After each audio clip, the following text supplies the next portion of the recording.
Your digital legacy.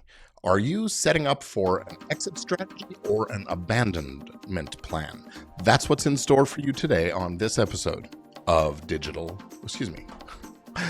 on Legit Podcast Pro. Here we go.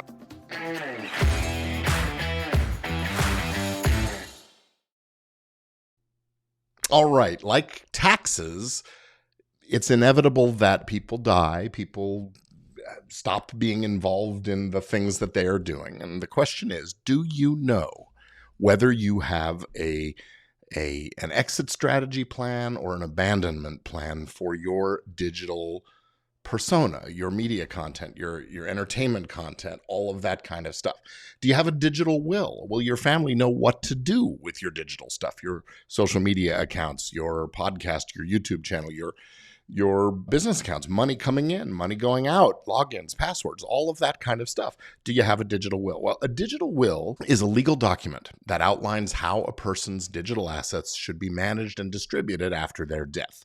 Digital assets include things like email accounts, social media profiles, blogs, digital photos, online bank accounts, crypto accounts, digital music, any other accounts or files that are stored in the cloud.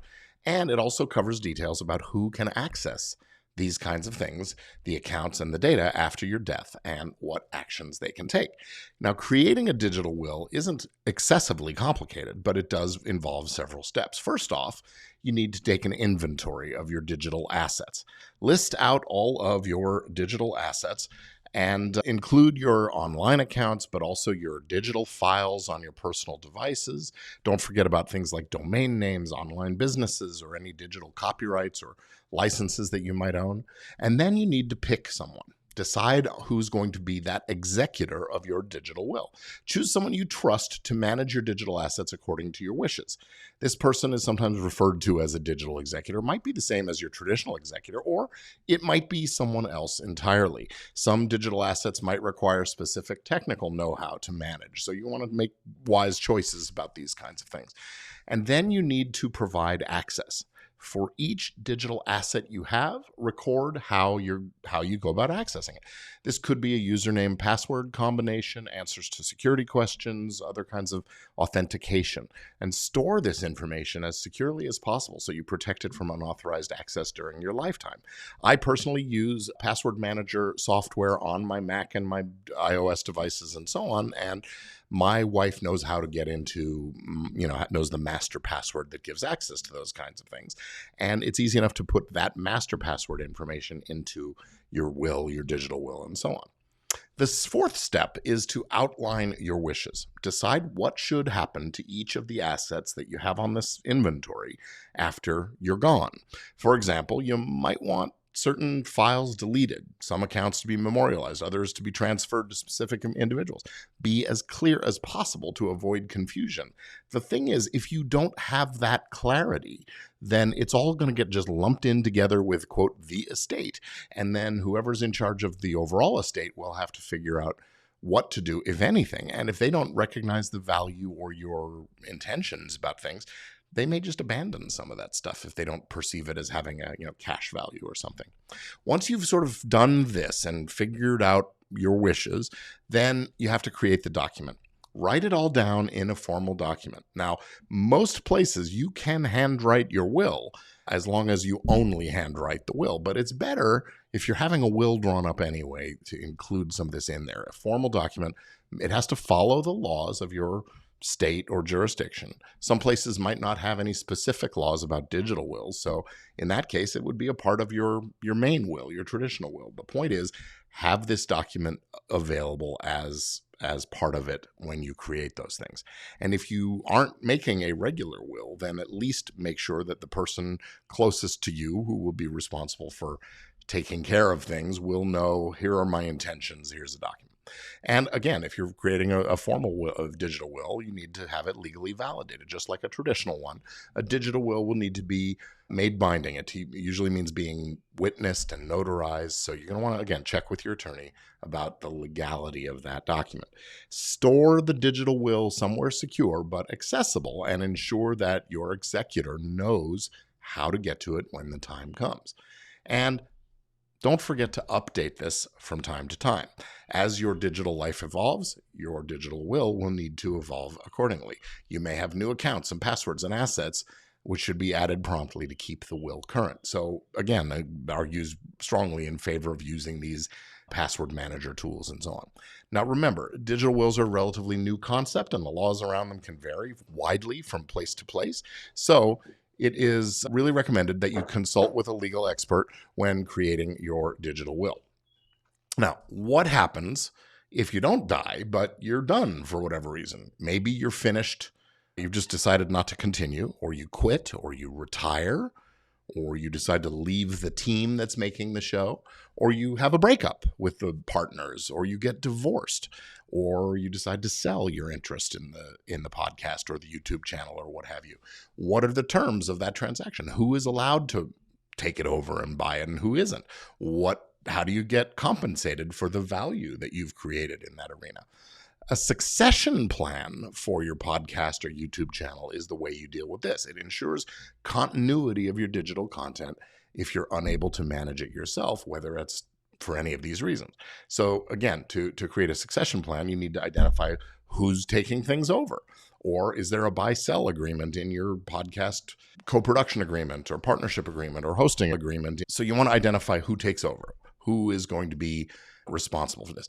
Document the processes. Again, write out a thorough guide that outlines the process of how you'd make your show so that someone else could take it over. This is a good idea anyway, so that if you decide to bring on team to offload some of the workload, you're able to do that as well. So include all the technical aspects, what software you use, how to log in, those kinds of things, what AV equipment, what recording and editing techniques you use.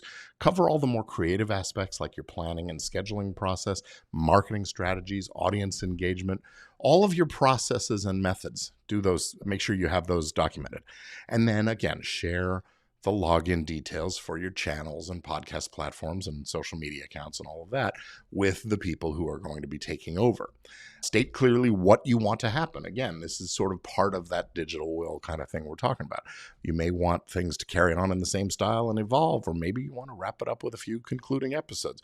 You might even record a final episode to just sign off if something happens. And again, consult with your lawyer. Make sure that the necessary provisions are in your will or in your podcast prenup, the agreement that you have with your co-hosts or co-production team and so on, so that that transition of ownership and management can happen. If you're generating revenue, you got to make arrangements for how the financial stuff is going to change hands or be transferred. Things like monetization from the YouTube or whatever podcast platform, Patreon memberships, all those kinds of things. So you might need to work with a financial person or a lawyer to ensure the transition happens smoothly. And again, you want to make sure that you have a way to communicate any transition to your audience. Now, if you die, somebody can come on and say, hey, we're so sorry so-and-so is gone. Here's what we're going to do, that kind of thing. But if you're not dead and you want to make sure you control the message a little bit, that's a really important thing to make sure you have that communication plan. Like the digital will, whatever you're doing for a succession plan should be reviewed regularly. If you have an LLC or a corporation, you want to make sure that it's understood how a departing member or shareholder is compensated, what the terms of the buy-sell plan are, and those kinds of things. The goal here is to ensure that your work lives on and the value established in that work inures to the benefit of the people you want it to, and that includes your audience. So having a trusted person who understands and appreciates what you're doing and your vision is a great way to make sure that your digital legacy is handled in a way that aligns with your wishes. If you don't have any of these things in place, what you are basically doing is pulling the plug on the life support for everything you've built and created in your life. And that may be exactly what you want to happen. I'm gone. So is those digital traces of me. But if you want your podcast to still be out there, you've got to provide for the hosting account to be persistent. You've got to, pay for the next 10 or 20 years or something like that, or make instructions for that kind of thing. I think that we'll see, you may want to get some insurance or something like that. And I think we're going to see products like that available that allow for the payment of certain kinds of bills so that our digital legacy can live on. So here's a few other just random thoughts about what you might do to set up for your exit. First off, Be as organized as possible from as early in the game as you can. Keep track of your episodes. Keep track of your titles and copyrights and so on. You own copyrights in every episode you make, whether you've registered those copyrights or not. So make sure that you have that organized in some kind of a list or spreadsheet, or maybe it's just a file folder on your computers or whatever. Make sure that's preserved and that everything's under one roof in one place. It is often a good idea to have that company, that LLC or corporation, because those things can outlast the life of the owner. Whereas if you're just in a partnership joint venture, they don't outlast it and you have more legal wrangling to do. If you have distinctive brands, you want to protect them with trademarks. Again, in the name of the company is a good way to do that. Again, the copyrights, very valuable assets, but only if you have a record and can track and protect them. You want to keep all your accounts as clean as possible, web and hosting and social, with, just the one owner, and whoever's paying the bills and so on has access if something goes wrong. And you want to make sure that your bookkeeping is kept straight. Bookkeeping and other record keeping, really. All of these are things that you can and should do to protect against the what-if scenarios that can come up if you are no longer running your podcast or channel. Now, if you're making an exit on your own terms, then you have the opportunity, of course, to make a final episode, sign off and say goodbye to your listeners or whatever. Let them know it's going to be done. Or you could just decide to, fade out into oblivion. That's okay too. If you are not able to do those things because you're disabled or you've passed away, well, you want to have some kind of a plan. And that's all I'm thinking. I'm saying is just get started thinking about these kinds of things, because it really is inevitable. Something is going to happen eventually that's going to lead to the end of your show, the end of your channel, the end of your business, whatever. And the more you can do to set things up for a soft landing, the better for your family, your heirs, your friends, and your audience. So that's going to be it for this episode of Legit Podcast Pro. I'm Gordon Firemark, the podcast lawyer, and I'll see you again next week with another episode. Have a great week.